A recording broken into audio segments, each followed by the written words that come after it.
Good evening, everybody. I hope you're great. My name is Johannes Gamboa Borges. I'm a student of Bachelor of Art in Foreign Languages with UNAD University. I'm going to give my opinion of the video called New York 15 Years After 9/11 activity of the subject English 3. For that reason, I'm going to take into consideration the questions of the activity. Let's start with the activity. First one, have American overcome the 9/11 events? Well, the camera David Magoulis, who showed up in the video, said attacks from the attacks nothing have been the same after that horrific kind of terrorist attack where innocent people were killed.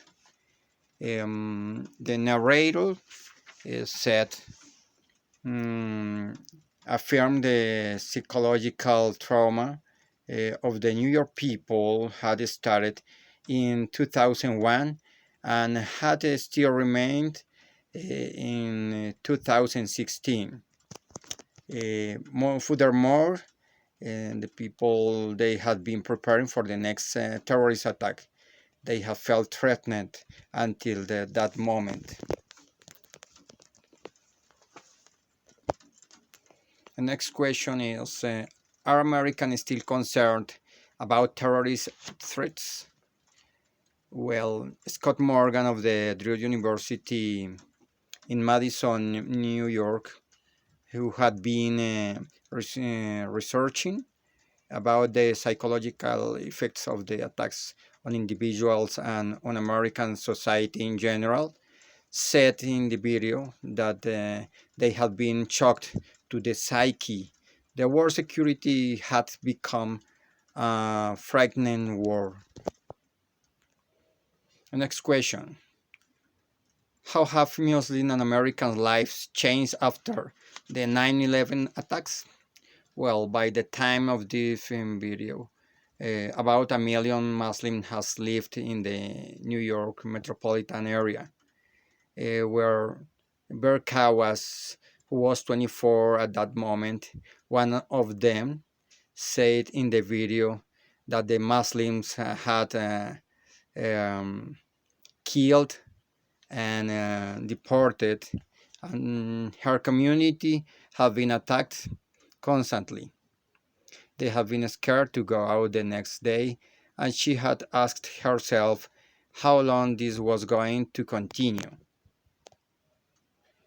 American society had been deeply divided in the issue of Muslim integration, as polarizing theme in the presidential election campaign.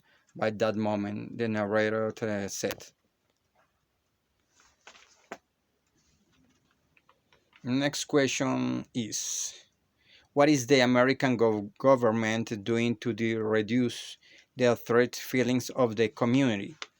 Well, according the narrator, psychologist had said that Americans had wanted to feel safe and secure again. The government had increased surveillance and more spending on national defense.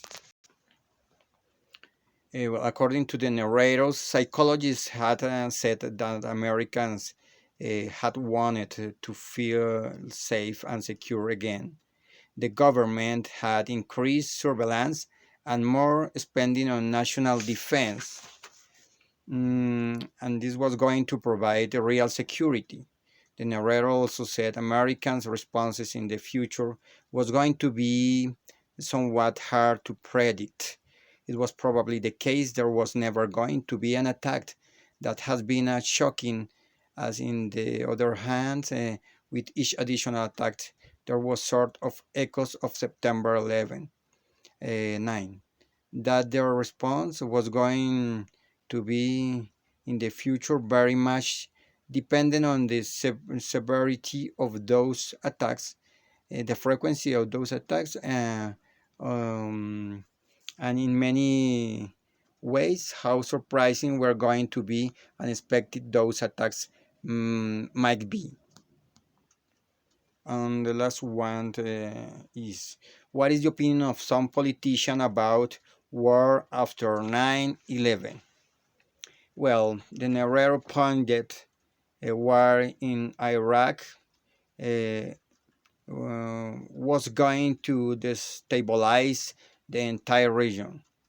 Um, Proteus and prior and retired U.S. Army general who had led forces in Iraq from 2007 to 2008 explained the U.S. military intervention had cost the loss of lives, the expenditure of money, um, did imply that U.S. had no prepared to deal with a new wave of international terrorism. And Herrero said that a special kind of culture of remembrance that developed, one that some non-Americans weren't being able to comprehend it. Well, thank you so much for your attention, and see you soon. Bye bye.